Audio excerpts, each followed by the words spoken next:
So, having finished Wuchang Fallen Feathers and defeated every boss in the game, including all of the secret optional bosses, well, now seems like the perfect time to take a holistic look at all 23 boss fights in this latest Soulslike and rank them from easiest to hardest. In case you haven't checked out my review of the game, I thought Wuchang was probably the easiest Souls-like of the year so far, thanks to its emphasis on dodging over parrying, and of course, that translated to the bosses too. But even then, there were a handful in here that really pushed me to the limit, that really forced me to utilise and harness several of the game's many systems. Now, there are a couple of bits of housekeeping to address before we begin the list in earnest.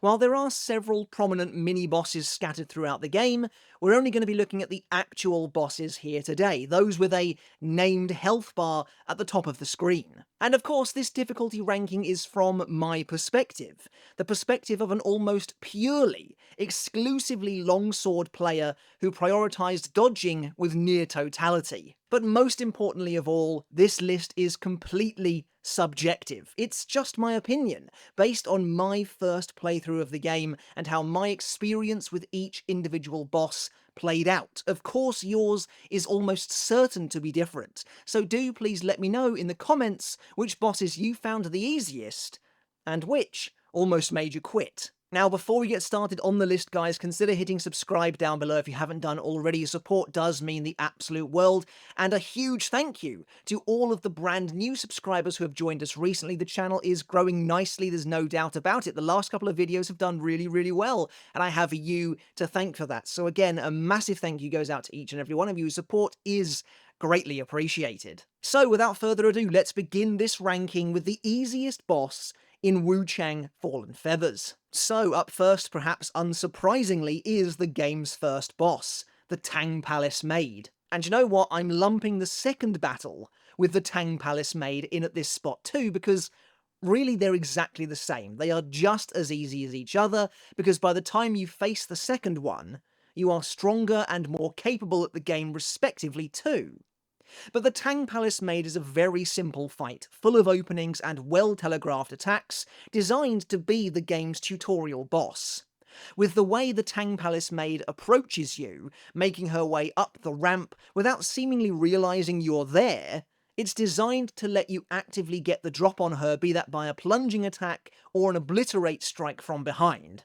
Now, she has a cool weapon, a double-ended staff capped off with pink flames, but ultimately she's very weak and has low health to boot, and like I said, the later encounter with another maid is just more of the same. It feels like a general rule of thumb for Souls-likes is that the first boss is usually fairly easy, to ease you in, but the second boss is often considered the first true boss, and a skill check boss designed to weed out the players who aren't yet ready for the full experience, who haven't yet learned the most necessary of mechanics. Think Father Gascoigne from Bloodborne, for example. Maybe Master Raider Man-Eating Dutanga is supposed to be that boss, but to be totally honest, I don't think he's tough enough for the job, which is why he's next on our list. Now, I do think Wuchang has an actual skill check boss, though it's a bit of an odd one, in that it appears a lot later in the game than they usually do, and also asks that you at least in some cases learn and prioritise different skills than you've been using up until then, but we'll get to that a little bit later. For now though, Dutanga is a cool, rhythmic fight, with an awesome, explosive phase transition as he incinerates the area around him. But for the most part, it's all for show. His long, flowing strikes, jumps, and sweeps are easy enough to dodge with very generous windows, and they tend to leave him wide open, meaning his back is very susceptible to those stance-breaking strikes throughout the entire battle. Up next, we have what I think is the game's only gimmick boss in Reborn Treant Soulwood. Now, to be honest, there is absolutely an argument to be made for Soulwood to be placed below Dutanga. This is a very easy fight where the boss is, pardon the pun, rooted to the ground, and honestly barely attacks you save for a few wide swipes and a couple of slow-moving ranged blasts. But the thing with this boss is it can be easy, certainly on your first attempt, to be suckered in, to fall prey to either being complacent or to not realizing just how easily and quickly the despair mechanic can kill you if you let it, which is, I'm afraid to say, what happened to me on my very first attempt. In that way, this boss reminds me an awful lot of High Lord Wolnir from Dark Souls 3, only much less cooler. Wolnir surrounds himself with a poisonous smog that actually kills you rapidly, and the same is true for Soulwood if you get too close to the base of the character. In both cases, you aren't really supposed to get anywhere near it, but hey, I didn't realise that until it was too late. Still, on subsequent playthroughs, there's no denying this is one of the easiest fights in the entire game. Oh, and just for clarification's sake, I'm not ranking these based on how many deaths I got, but I figured I'd include my death counter anyway. Then we have the feathered priest Liu Bingzhang, found at the top of the Shu Sanctum. You can use the bone whistle to summon an ally for this fight. I think it's the first fight you can do that in, maybe, but honestly you won't need to. The priest's primary method of attacking is to fly up into the air and then come crashing down upon you with his staff, but again, doing so leaves him extremely open to, you guessed it, a swift strike from the back. The main issue with this fight is the cramped arena you find yourself in, meaning when the priest comes swooping towards you, timing is everything to avoid his often surprisingly quick moves. He also has a ranged spell and a grab attack that comes out again fairly fast, but ultimately this is a pretty by-the-book boss fight, and nothing too difficult. Okay, and next we have our first fairly late-game boss, and one of Wuchang's most well-hidden optional fights. Monstrous Toddler Bai Crew, found at the secret Bai Mansion. If you recognise Bai Crew, well, that's because this is the boss you fight at the very start of the game. The one you're supposed to lose to, only this time we are battling for real. And no, I'm not including that initial encounter on this list, although I guess if I did it would be... well, it's difficult to say because, like I said, you're technically supposed to lose to it. Anyway, despite being a hidden optional boss, Bai Crew is, I think, surprisingly easy. This twisted creature has a pretty limited move pool, making it a fairly predictable fight. It jumps and runs around the arena and will occasionally shoot jets of high-pressured water at you from afar. If it misses you with its grab attack, which is one of the most well-telegraphed in the entire game, it'll try to stun you with a beastly roar, but wearing the Draco Lich pendant completely shuts it down. Really, the only thing that makes Bai Crew remotely challenging is the boss's huge health bar, which I think is pretty enormous even for this late stage in the game, which can drag the fight out. But I mean, for the most part, there isn't much going on here. Moving on, we have South General Liu Wenshu, who wields both a pistol and a blade infused with lightning, yet despite that, this fight is almost entirely bark and no bite. The pistol is likely to be what catches you off guard the most, as it's a somewhat rarity in the game, and it does mean that the general has a variety of ranged options at his disposal, as he also sends out blasts of lightning your way too. But the thing with Liu Wenshu is he's very fragile. He's a bit of a glass cannon, except that he doesn't really hit that hard either. Almost all of his sword attacks leave him very wide open, and again, very susceptible to an obliterate strike from behind, but perhaps the most crucial aspect of this boss is that unlike the previous entry, Liu Wenshu has a pitiful health pool, allowing you to carve out enormous chunks of health very quickly. Slap on whatever gear you have with the highest lightning defense, and have at it. Gluttonous monstrosity Lu Honglu can definitely be an intimidating fight considering how early in the game it is possible to find her. This grotesque transformed woman fights like an oversized feral beast and swipes and claws at you while pouncing and shifting along the floor. She'll also spray a fountain of toxic blood at you as well, for good measure.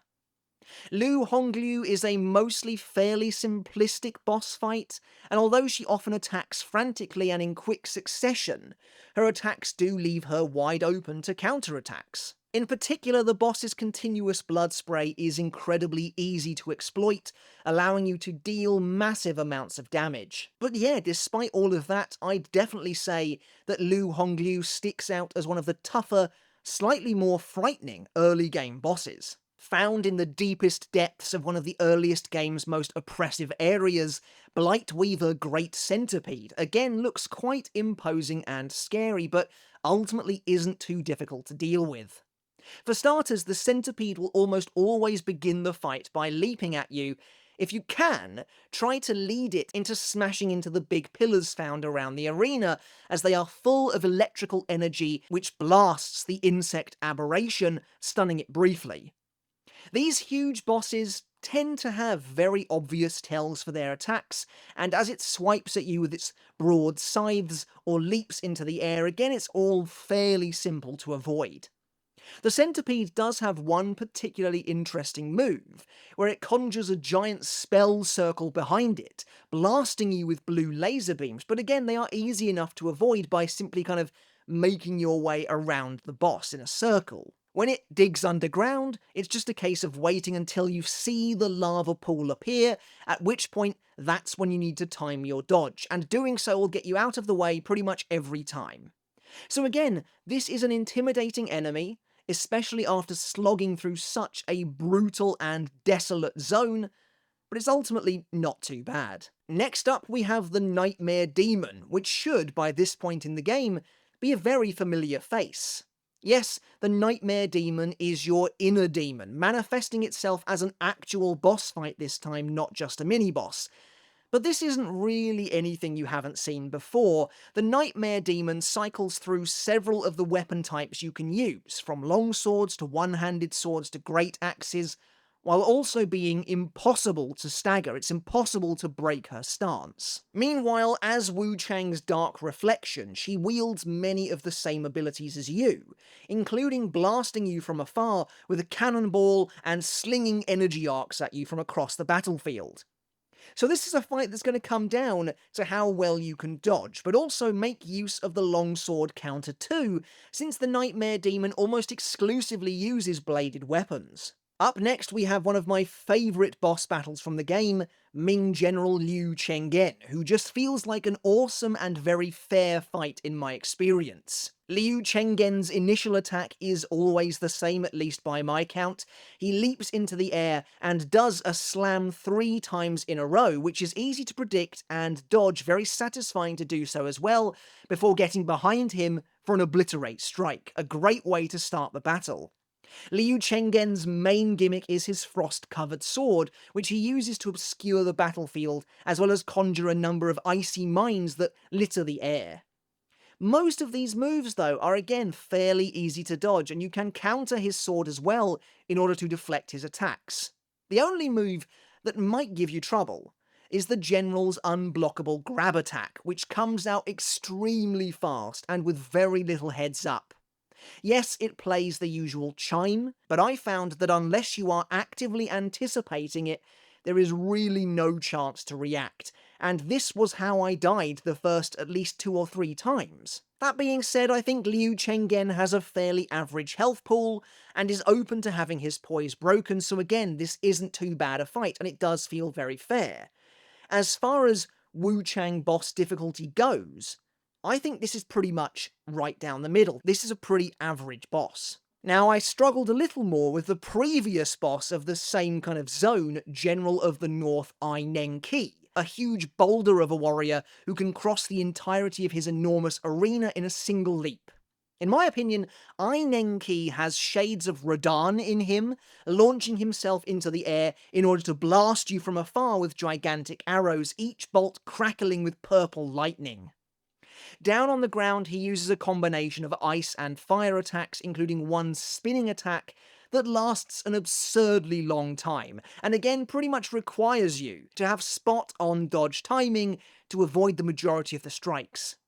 If necessary, you can call aid in this battle, but despite his enormous bulk, Ai Nengqi doesn't have that much health, and as long as you can avoid his many elemental attacks, I don't think it should be that much of a problem. Up next, we have the final boss of the game, Feathered Ambition Wan Yangshi, which surprised me a little. I was surprised that for 3 of the 4 endings, Wan Yangshi was the only final boss. There was no secret second final boss or anything like that, and as a result I can't help but think Wan Yangshi is somewhat on the easier side for, well, what is the very final battle? With the treacherous Taoist having transformed into an enormous flying feathery creature, he soars across the battlefield, conjuring crimson lightning before crashing down upon you to battle you up close. Wan Yangshi is a pretty slow boss, all things considered, who mostly makes measured movements, stomping, swiping, and sometimes spinning across the water's surface.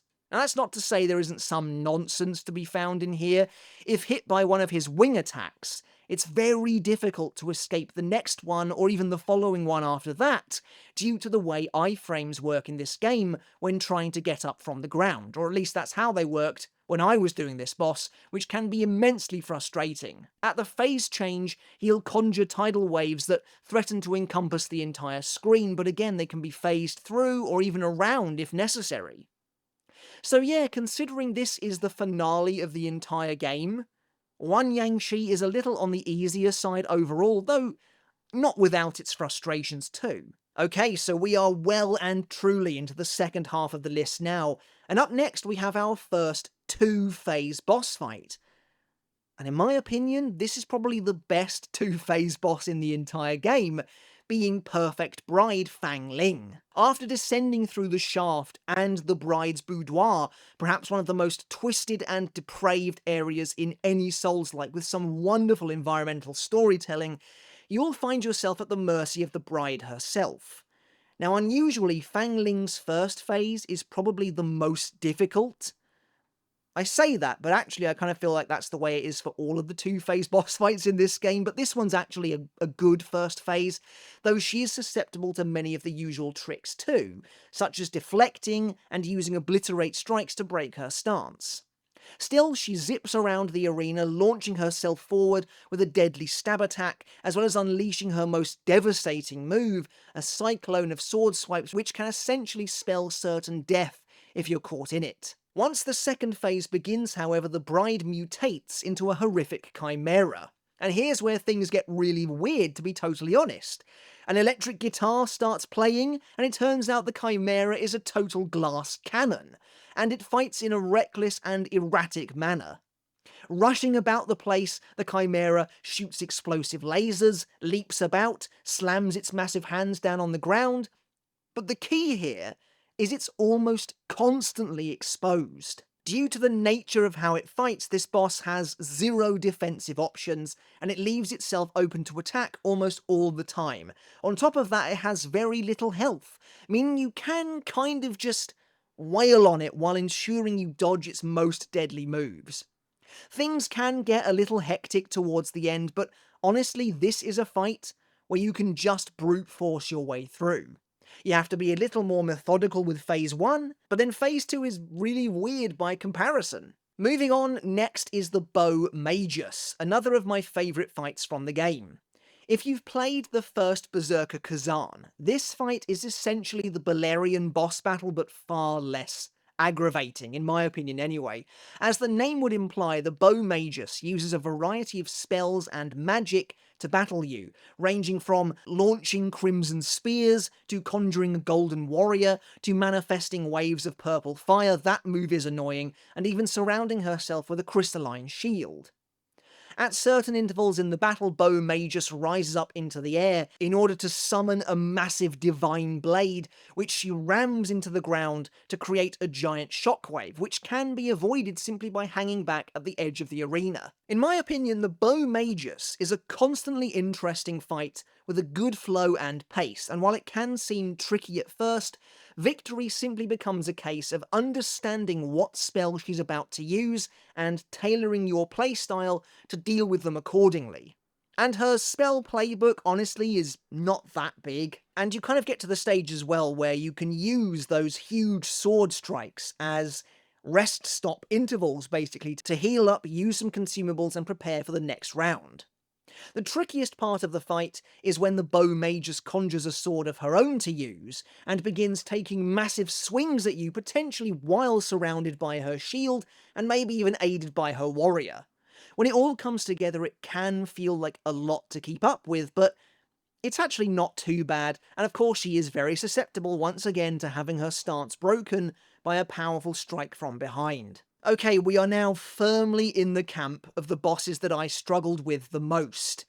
Now, although I died to her quite a few times, I've placed Mistress of the Night Wang Yan next on the list because I feel like I made more of a mess of this fight than was really necessary. Like, I should have done better at this one. Wang Yan conjures spirits to battle you and attempts to get up close and personal using hand-to-hand combat, meaning you can't counter her with the longsword. It's easy, I think, to get greedy in this fight, as Wang Yan feels very exposed a lot of the time, but if you get in too deep, you are opening yourself up to being instantly killed by a casual wave of her purple poison magic. If you're up close, if you're in point-blank range, that will basically one-shot you. And at about the halfway point of the battle, Wang Yan transforms into a white snow fox every now and then, and lunges at you from across the battlefield. But while intimidating, it is easy enough to dodge. She's again very susceptible to an obliterate strike from behind. This is what it means to play longsword, and I think other weapons as well. I'm pretty sure you can do it with the great axe, for example, as most of the humanoid bosses are. But just be sure not to get in the way of either her purple flame or her sweeping kicks. Up next is another two-phase fight, and this one is slightly more annoying to deal with than the last for sure. Dragon Emperor Zhu Yujian can be a very draining fight to deal with. Its first phase, the Reborn, is honestly though much more annoying to battle, at least in my opinion. This is the messiest part of the fight by far, where the Reborn constantly leaps around, swiping and slamming at the ground.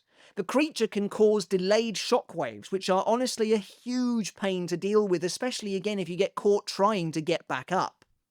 To be frank, this feels like a fight that wasn't really designed with this game's mechanics in mind, at least not the ones I was primarily trying to use. Also, you can call Wan Yangshi to help you in this fight, but he is hilariously useless. Like, he does absolutely nothing, which is pretty funny, so you'll probably end up defeating the boss on your own, to be totally honest.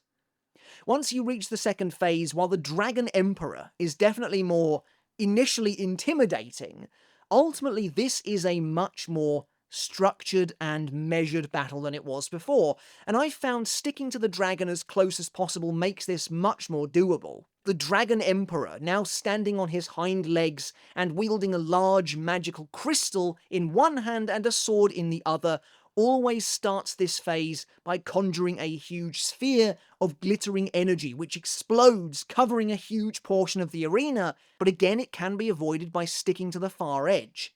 The Emperor will teleport across the map, appearing in front of you, but most of his attacks are well telegraphed and easy enough to dodge once you get the hang of it. Again, I died a lot to this boss, as you'll see from the counter, but I think I was just letting my frustration get the better of me by this point, actually taking a step back and looking at the fight holistically. I don't think the Dragon Emperor is too bad once you reach that second phase. And I'll be real with you, this isn't even the worst two-phase fight in the game.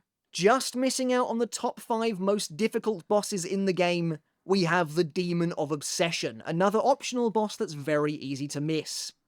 The Demon of Obsession is essentially the manifestation of your inner demon once again, like with the Nightmare Demon previously, but this is a whole new ballgame by comparison.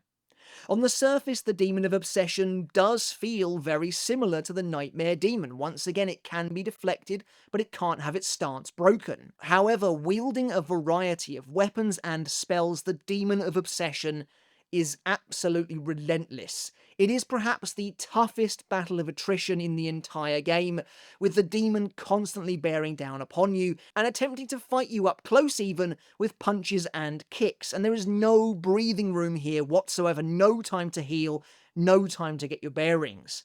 And to be honest, those are the most dangerous times of all. I can't tell you how many times the demon appeared out of the blue before me and almost took away my entire health bar with a single kick that was barely telegraphed and that came out like that. I'll be honest, I wasn't a big fan of this fight, as I don't think it feels all that fair, but you've got to do what you've got to do, and eventually I managed to take it down. Okay, but moving into the top 5 most difficult fights of the game, we have what I confess is one of my least favourite fights in the entire game, and the last two-phase boss, Sovereign Zhang Xianzong. And again, much like with the Dragon Emperor, it's the first phase of this fight that I just can't stand. The fierce tiger is just so annoying to fight, leaping and rushing across the battlefield, conjuring lightning bursts in an instant with its huge paws and its tail. The move where the tiger backflips and slings a wave of lightning at you comes out so quickly, just hugely irritating to deal with, and the tiger is capable of racking up massive damage at an unbelievable pace. I remember one of my early attempts at this boss. He struck me down with his initial rush move, after which he then proceeded to compound it by smacking me with his paws, which is an attack he repeats, and you can't get up without taking damage, and so I was basically instantly killed. The second phase, much like with the Dragon Emperor earlier on the list, isn't quite as bad. Now the Sovereign himself rises from within the tiger to essentially ride it, wielding an electrified halberd. I like the move where the boss kind of gallops into the sky. It reminds me a little bit of the Ancestor Spirit from Elden Ring, and ultimately this isn't as annoying a phase, due to the fact the tiger itself is more predictable and plays less of a role altogether. Sure, the Sovereign still conjures lightning blasts, but there's something that feels just a little bit fairer about the way this phase works, albeit it's still not great. And this was without a doubt one of the most annoying bosses for me to fight. Losing to any part of this boss and knowing you had to do the fierce tiger phase again just absolutely murdered my motivation, so I was very glad to be done with it. Just missing out on the top 3, we have another very well hidden boss, Eternal Glory Zhao Yun. By completing the White-Robed Elder's questline, you'll gain access to this optional boss, which turns out to be one of the most difficult in the game, but also one of the best. Once you memorize his moves and start to understand the fight, it really does feel like a fierce, deadly dance. Zhao Yun is blisteringly quick and again, highly ruthless and unforgiving. Wielding his frozen spear, he leaps towards you with unblockable grab attacks right out of the gate, as well as springing into the air to dive down with both explosive flame strikes and rings of frozen spikes. Occasionally, the boss will ready himself with a defensive stance, practically begging you to attack him, but instead you need to wait for the tell before dodging to avoid his next swing, and to not take any damage. Not only is the arena you face Zhao Yun in astoundingly beautiful, but like I said, this fight does feel very fair. Yes, it is difficult, excruciatingly so, and yes, it can feel very overwhelming initially. But you've likely got a very good handle on the mechanics by this point, or at least I hope you do, making it feel, eventually, like a duel between masters. Zhao Yun is again open to having his stance broken, and his second phase is essentially the same as the first, except certain moves will now spawn these phantoms, these shades who attack you as well, which reminded me a lot of another Souls-like boss that I still can't recall, to be honest. Maybe it was the Blade Phantom from Kazan? Either way, there's a boss that does something very similar to this, but this is a fight that's all about preparation, readying yourself, memorizing everything he can do down to the finest detail, and reacting to it all. Once you bring him down, it feels very satisfying and very earned. But we've made it to the top 3. These were the 3 most difficult fights for me in the entire game. But also, I have to admit, all 3 of them are excellent battles, and were some of my favourite bosses to fight, even if I did grow frustrated at times, but that's only natural. In third place, we've got the infamous Commander Honglan, who feels like a gigantic step up in difficulty from the bosses you've fought previously. Up until Honglan, I'd been mostly breezing through the bosses of Wuchang, but from the moment Honglan's cutscene plays, I mean, you know this is going to be different. Honglan is relentless, extremely fast and unforgiving, unleashing insane combos at a speed and ferocity most Wuchang players simply will not be used to at that point and will not be expecting. I mentioned quite a bit earlier that the game has a skill check boss in the traditional sense, and it is Commander Honglan. But even then, it's weird, this isn't your orthodox skill check boss. Honglan is fought, I'd argue, way later into the game than the usual skill check boss should be. Like I said, most skill check bosses tend to be the second boss. This is about the 6th or something like that. By this point, you are probably feeling pretty good about how the game feels and how it plays. But not only that, a skill check boss is meant to test you on your knowledge of the most basic mechanics. In Bloodborne, Father Gascoigne was both the dodge and the parry. I'm not sure Honglan really does that. Honglan is so difficult, so huge a spike, that it encourages you to basically break out of the norm and to try something very different. And the game actively does that, and it actively encourages you to do so. See, I placed Honglan here at 3rd on the list due to how difficult and overwhelming the boss was at that stage of the game. But in reality, I'd probably actually have Honglan at something like... Let me just go back quickly. Who did we just have? Honestly, probably below the Demon of Obsession at number 7 or something like that. Because in reality, Honglan just isn't that hard at all. Well, depending on your playstyle, I guess. I was using the longsword, and after my fair share of deaths, I finally relented and decided to try parrying, as, by the way, the game tells you to do prior to facing this boss. So I equipped the counter, and it was an immediate game changer. I was deflecting Honglan's strikes with surprising ease, because up until this point I hadn't wanted to relent. I wanted to dodge, I didn't want to parry, and so I was surprised here by just how generous the parry window actually was. After dying a couple more times, I decided to reallocate a couple of points on the skill tree in order to further power up my counter, increasing the boss's vulnerable state when countered, and adding the ability to use a follow-up attack and beat her on my first attempt. And it's funny because the game essentially, like I said, tells you to counter her beforehand. I was just stubbornly refusing to do so. Honestly, had I used the counter powered up from the start, I reckon it would have taken me 5 attempts, maybe. That being said, I do think Commander Honglan deserves her spot here on the list, as she will likely be the absolute biggest roadblock for essentially all new players.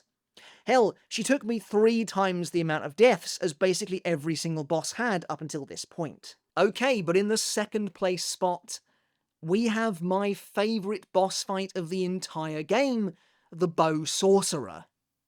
Bow Sorcerer feels a little like Wuchang's attempt at creating a Millennia-style boss battle. It's a well-hidden, optional boss that prioritises methodical swordplay over everything else. Though, to be honest, I kind of preferred the Bow Sorcerer. Is that blasphemy? I'm not entirely sure, but this feels like as close to a perfect boss fight as this game achieves, and from start to finish, it is both punishingly difficult and immensely satisfying. The fight never feels unfair, but it can feel overwhelming, it can feel intimidating, and it can feel impossible at times, but I loved it all the same. Although this fight has only the one phase, it is all the better for it. All the best fights in this game have only one phase. Because the pacing is excellent, and the battle crescendos beautifully, with its difficulty increasing in what feels like an organic way. The Bow Sorcerer initially leaps into the sky and unleashes several arcs of golden energy towards you before crashing down onto the battlefield. Following this, the Bow Sorcerer will attempt to engage up close, moving gracefully in extremely quick bursts, swinging its glittering golden sword. Sometimes the sorcerer floats in the air and will unleash a rhythmic 3-swing combo, and sometimes the sorcerer will dart across the map, twirling almost like a drill. This is your best chance to heal, by the way, should you find yourself struggling for a breather. But once you get your rhythms down, this really does feel like a phenomenal fight to engage in. And the absolute apex, I think, of what Wuchang's combat systems can be. I think the sorcerer can be parried. She is using a bladed weapon, but I spent the fight dodging it instead, spending countless lives to memorize its moveset as best as possible. To date, the only attack that I still don't really understand is the sorcerer's ground slam, which feels oddly difficult to read, at least in my opinion. Once Phase 2 begins, the sorcerer conjures several typhoons, which do enormous damage but again can be easily avoided, as well as firing off an array of icicles at you from above, which again aren't too difficult to dodge. Yeah, overall this is just a wonderful fight.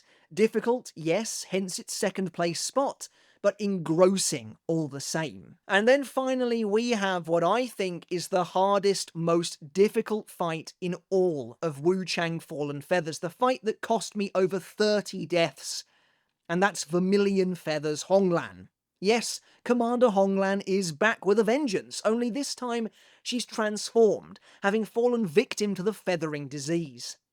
It wouldn't surprise me, to be honest, if many players didn't find this fight to be as difficult as I did, since in many ways it does just feel like a do-over of that original Honglan fight. She even has many of the same attacks. But really, this fight takes what made that battle so difficult initially and cranks it up to 11 across the board. Vermilion Feathers Honglan has a wide array of abilities up her sleeve to complement her original moveset. Now sporting a giant feathered wing, Honglan can conjure a volley of feathers that zone in on you, and if they all hit you, well, you're basically dead. And that can be annoying, especially if you are caught up in the middle of attacking her and she suddenly leaps into the air, loosing these glowing feathers, at which point you have to frantically disengage and escape just to get out alive. Honglan has a similar move to Zhao Yun now, in which she'll wrap her wing around herself in a defensive manner, and if you strike it you will take enormous damage. This of course gives you though a crucial opportunity to heal, and you'll need it because Honglan is pretty relentless, especially once the second phase begins. Having unleashed a powerful shockwave, though you can get some nice little attacks in there while she's charging that up, Honglan is now much more aggressive, using her wing to try and attack you, while imbuing her sword with the power of feathering to sling an array of devastatingly powerful crimson energy waves at you, which all need to be dodged pretty much perfectly. This is again on top of everything else Honglan can already do, ranging from her close quarters hand-to-hand combat, including that incredibly annoying stomp, to her powerful sword slashes, which can be deflected, allowing you to open up things a bit in a crisis. Regardless of how well you play, and how well you think the fight is going, it's so easy for Honglan to quickly turn the tables and overwhelm you in an instant, quickly finishing you off with a rain of feathers or several arcs of energy that carve through the air. She is susceptible to obliterate strikes, so make sure to get as many of those in as you can, but ultimately this one is going to come down to nothing more than mastery of the game's systems. But it can be done. So yeah, Vermilion Feathers Honglan takes the top spot on my list as the most difficult boss in the game, in Wuchang Fallen Feathers. But while these top 5 or so were genuinely tough, I stand by what I said in my review, that on the whole, Wuchang Fallen Feathers is the easiest Souls-like of the year, so far anyway. Whether or not you found Vermilion Feathers Honglan to be as difficult as I did, I'd love to know down in the comments. Alright everyone, but that's it for today's video. Once again, thank you so very much for joining me. I hope you enjoyed the video, and I hope you took something of value away from it as well. This has been quite a long one, so I appreciate you sticking with it. Of course, like I said, these rankings are purely subjective based on my experience with the bosses, so do please let me know your own rankings down in the comments. I'd love to see if we share any of the same placements, if our thoughts and opinions align at all, or if you think I'm completely off base. Either way, I'd absolutely love to know, so do please write out your rankings down in the comments. Alright everyone, once again, thank you so very much for watching. Consider hitting subscribe if you haven't done already, I really would appreciate it. And until next time, I'll catch you later, and let's talk games again.